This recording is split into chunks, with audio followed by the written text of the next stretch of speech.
Guys, it is Beth, and welcome to the Finicky Cat Sitting channel. And just want to touch base with you. It's been a busy, crazy Christmas holiday. Some of us have experienced things we never thought we would. Some of us have experienced things we kind of sort of knew how to prepare for.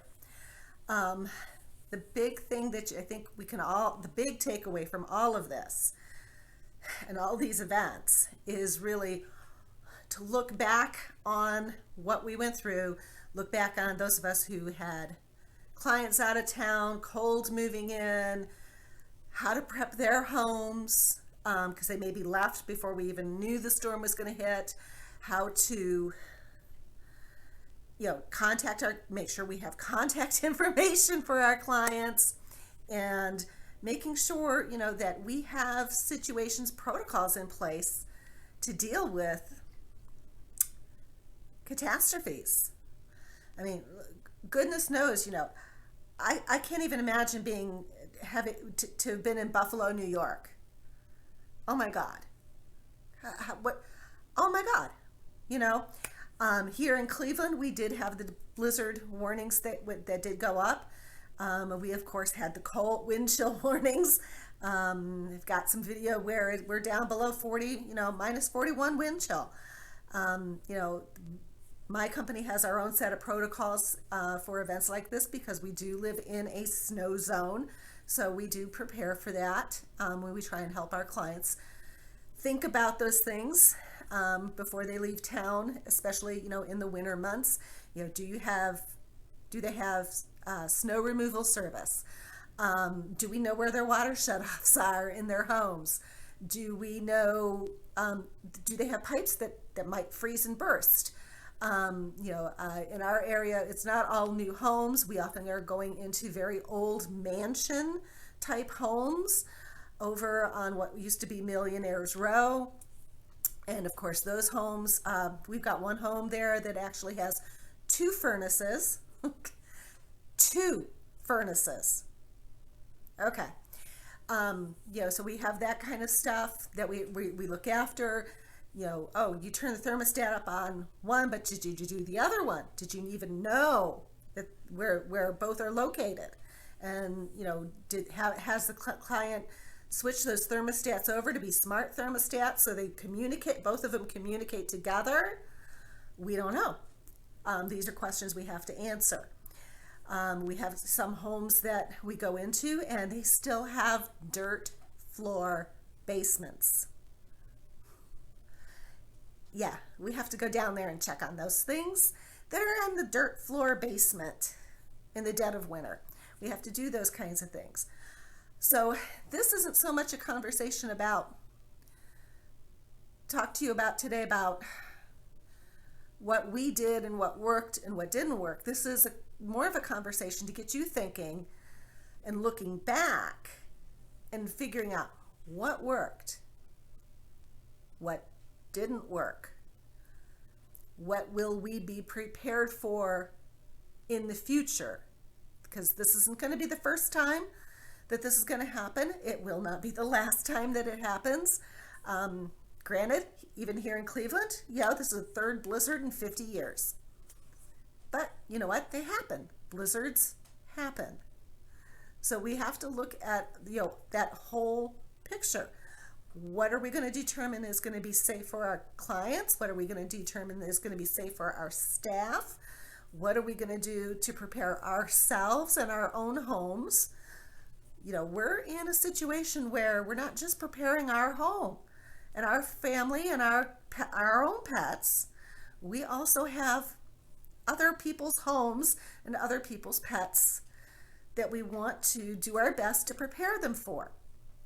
We're pet sitters, and some companies will stand by that. We're pet sitters. It's your house, your home, you figure it out, and you're over in Argentina, or you're over in Portugal, or you're in Austria for the winter holiday. They're thousands and thousands of miles away. Do you have a plan to help your clients plan and be prepared for events like what we had happen.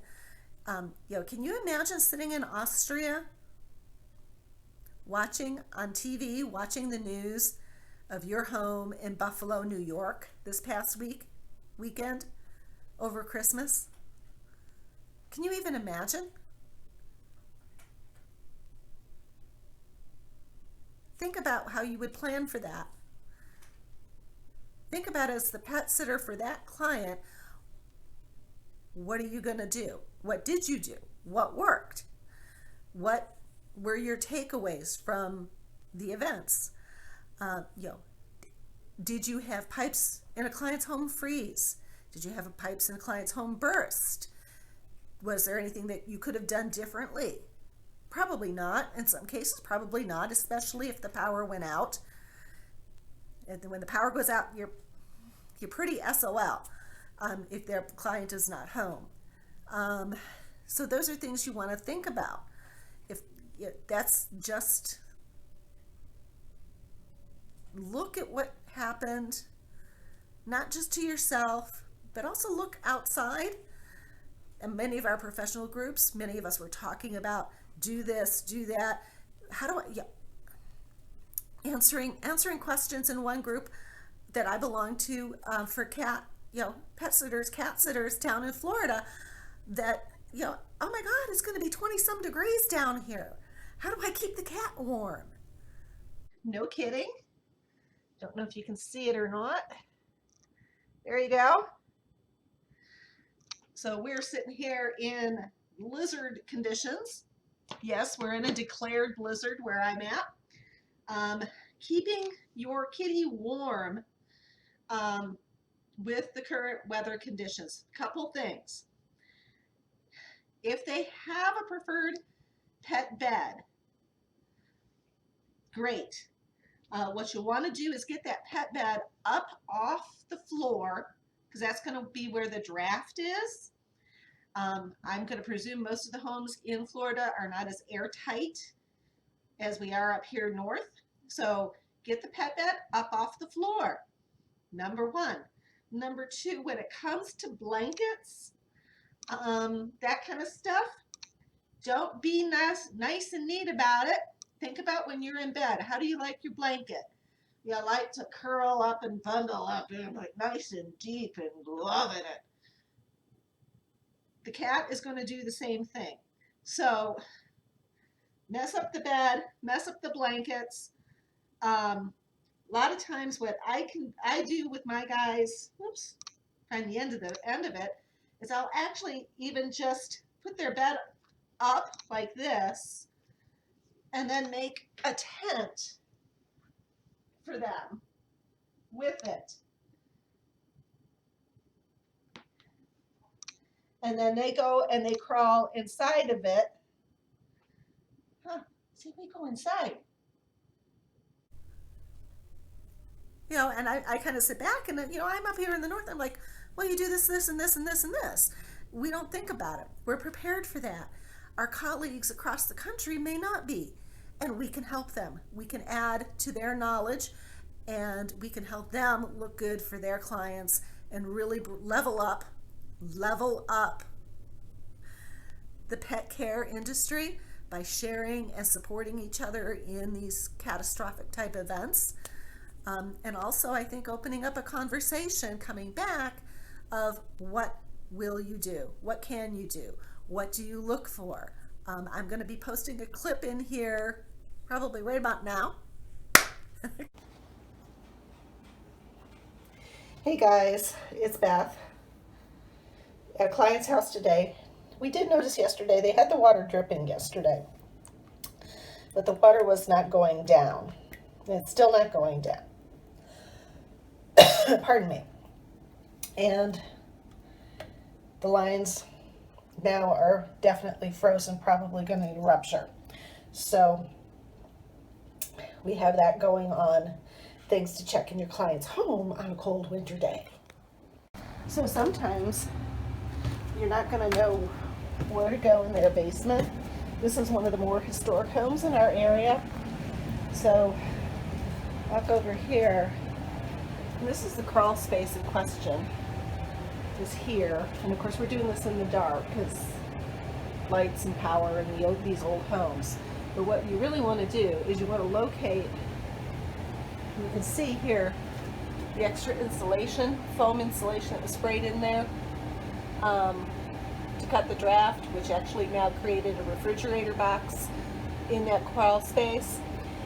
So what you're going to want to do is then locate those ingoing water lines, which we did, and then we have to actually trace those water lines back across. And you can see here where there's insulation on that line, wrapped around that line. Apparently it's even frozen in this location inside the house at one point in time in the past. And then we locate those water lines and just walk it back. Just walk them back. And then you can see that one is tagged, it goes out to the outside. That's an old turn. But this is the main water source coming into the home. And then down here on the bottom you might find a turn knob, or you might find a lever knob like this one. When it's inline, when it's down and inline, that means it's on. And when you turn it up, that means the valve is closed and there's no water to the whole house. This particular client left water bottles full of fresh water for the cats and sealed on the counter, just in case we might need to shut off the water to the house, which we actually have done. They had left the cold water on, but I don't think that's going to be good enough. We want to protect their home as much as possible, because that rupture underneath the in the crawl space can cause a lot of damage. So we want to help protect them. The magic clap. Where you can see where I was in one client's home and what I went through personally to take care of that client and make sure they were okay. Do you know what the Red Cross recommendations are? Do you know what FEMA's recommendations are to prepare a home for severe cold? Do you know, who would have ever thought we'd have rolling blackouts in the Tennessee Valley area? We got notifications here to turn down your thermostats. Hello. No, how about I'll turn off my Christmas lights and conserve energy that way. I'm not turning down my thermostat to throw my whole household into a catastrophic mess, but I will turn down the, I won't cook the roast, I won't cook the turkey, we'll throw it in the crock pot, we'll do it outside. Well, it was a little windy to cook outside, but I mean, you get the point that, look at what your options are. As I often say, when I think about these things for my clients, I think about it from the standpoint of what's plan A? Plan A is, we have a pet sitter. What's plan B if the pet sitter can't get there? For whatever reason, for whatever SHTF, as they say it, reason, they can't get there. What's plan C? You need three, the clients need to have three options. As their pet sitting company, you too want to have three options and three protocols that you're going to follow. Whether it's, you have, in my case, I actually have a plumber on speed dial. And I can actually call Dave and tell Dave, I'm in a client's home. This is what's going on. Happened this past spring, went into a client's home who happened to be they don't have pets in that home. It was just a house check. It was their weekly house check. Walked into do the house check, walking through the basement, and there's a big puddle of water on the floor. Here I am on the phone to Dave saying, hey, Dave, the pipe was insulated. The pipe was insulated, but water's coming out of the insulation. Well, the pipe, they have their kitchen sink pipe actually goes up against the outside wall. And that little tiny section of pipe between the upstairs floor and the basement, that little section of pipe in between actually froze, and the joint split, and it wasn't a great big spray burst kind of thing like you see in a lot of pictures, but it was, it had split, and it was just drip drip drip drip drip drip drip drip drip drip drip, who knows for how many hours between our last visit and the day I was there. So these are things you have to look at and think about and talk to your clients. In our case, for that particular client, I said, I can have Dave here in the afternoon, and Dave told me where to go, how to shut off the water, and minimize the damage for them. So those are things you need to think about, and as you go forward, whatever situations came up for you in your business, think about how you're not going to let that happen again. How are you going to mitigate it, and how are you going to get better the next time? That's it for today. Thank you for watching. If you like the information, please like, subscribe, and share, and we'll see you next time.